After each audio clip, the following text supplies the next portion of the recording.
Bonjour, nous vous emmenons aujourd'hui à Anteuil à la rencontre d'une entreprise formidable, une entreprise en plein milieu rural qui a su offrir un écosystème absolument incroyable à des salariés qui sont majoritairement en situation de handicap.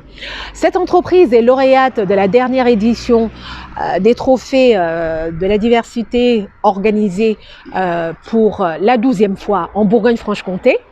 Nous vous emmenons donc rencontrer cette entreprise lauréate qui offre véritablement des services à l'ensemble de ses salariés, un bel écosystème. Venez, suivez-nous.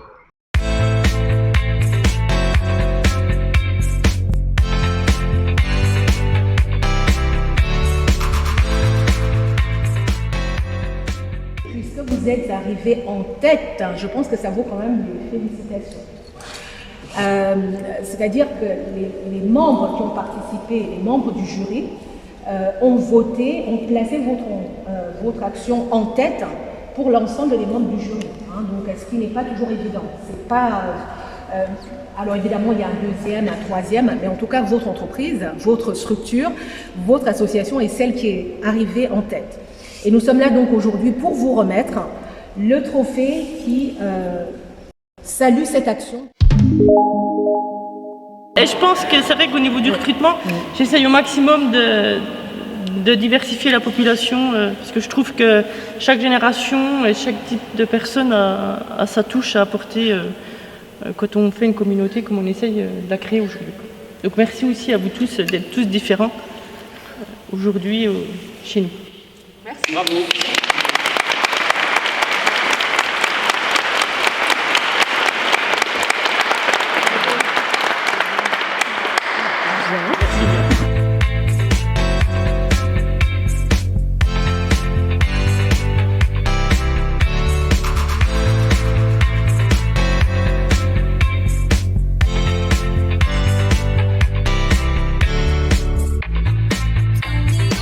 Je m'appelle Emmanuel.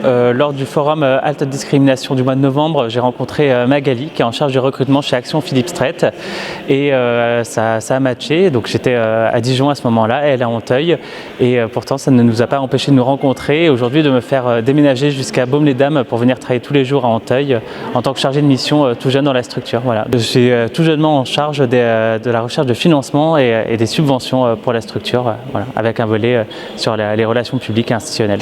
Donc, merci beaucoup au forum et merci beaucoup à Magali pour sa confiance. Magali Postif, j'ai en charge la direction de l'entreprise VIP et Philippe à Anteuil dans le Doubs et plus précisément du recrutement.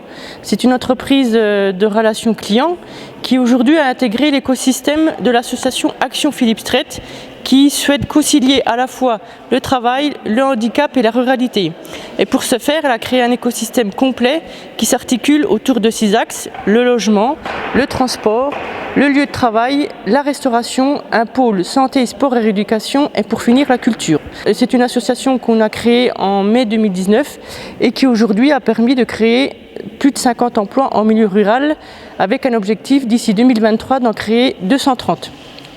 Et grâce au forum de la diversité qui a eu lieu au mois de novembre 2020, Emmanuel nous a permis d'être embauché au sein de VIP et Philippe, qui est la première entreprise à intégrer cet écosystème innovant et ambitieux à Anteuil. Donc merci à ce forum et à l'association Halte Discrimination. Donc mon nom est Bernard Strait. Je suis l'ex-PDG de Delfingen. J'ai travaillé chez Delfingen pendant 45 ans. Et puis à l'âge où j'ai passé le relais à mon fils Gérald, j'ai décidé de développer cette activité que vous venez de visiter, qui s'appelle Action Philippe Strait et VIP et Philippe.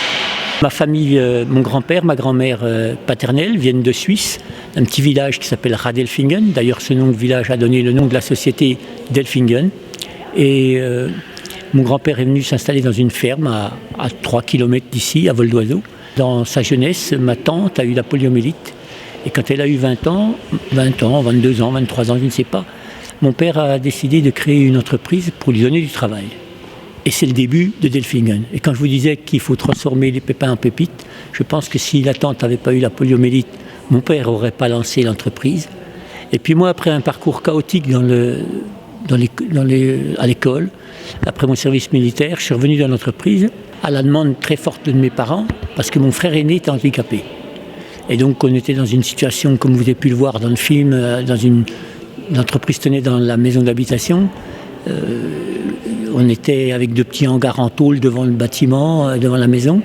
Mais j'ai pris goût à cette démarche et je peux dire aujourd'hui que c'est mon frère handicapé qui m'a fait un chef d'entreprise.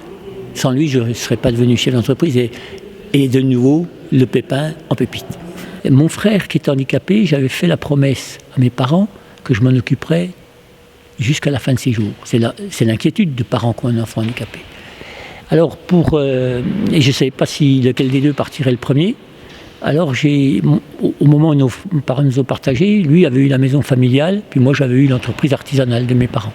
Et donc aussitôt que j'ai acheté la maison enviagée de mon frère pour lui faire une cagnotte. Et la cagnotte a grandi. Et quand il a été frappé par son cancer, je lui ai demandé, à quelques semaines de la fin de vie, j'ai dit, Philippe, qu'est-ce que tu vas faire de ta cagnotte? Tes sous? Alors je ne sais pas ce qu'il avait comme sous. Hein. Ah, il m'a dit, je voudrais tout donner à des gens comme moi. Alors, comme j'étais l'héritier direct, j'ai dit, je ne vais pas prendre cet argent. Donc il a mis cet argent dans l'association. C'est pour ça que j'ai voulu qu'elle porte son nom. Parce que c'était peut-être dans la famille celui qui a eu le moins de chance, et c'est lui qui porte que son nom continuera le plus longtemps. Vous voyez le message? Parce que j'ai aimé mon frère passionnément, et c'est lui qui m'a aidé à me construire comme je suis. Donc on a décidé de faire ça. Le hasard de la vie a fait que je voulais me positionner sur le tertiaire. Je n'y connaissais rien dans le service client. J'ai fait une belle rencontre avec Charles-Emmanuel Baird, qui est le patron de VIP Interstice, qui a une belle réussite aussi industrielle en Afrique. Et on a décidé de faire cette entreprise VIP Philippe et cette association dans l'idée de créer 150 emplois, voire même 230 emplois en milieu rural. Parce qu'en même temps, c'était à peu près la période des Gilets jaunes.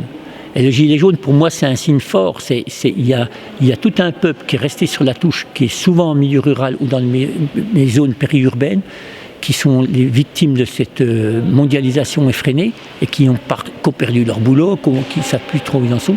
Et j'ai dit, si je fais ça, je vais le faire en milieu rural. Et donc, pour le faire en milieu rural, il fallait bien trouver des solutions pour le logement, pour le transport, pour la restauration, pour la rééducation, pour apprendre un métier. Et moi, je pense qu'on se reconstruit que si on travaille. On a oublié ça dans notre société moderne. Le travail, ça construit, le travail, ça guérit, le travail, ça fait évoluer, ça fait grandir.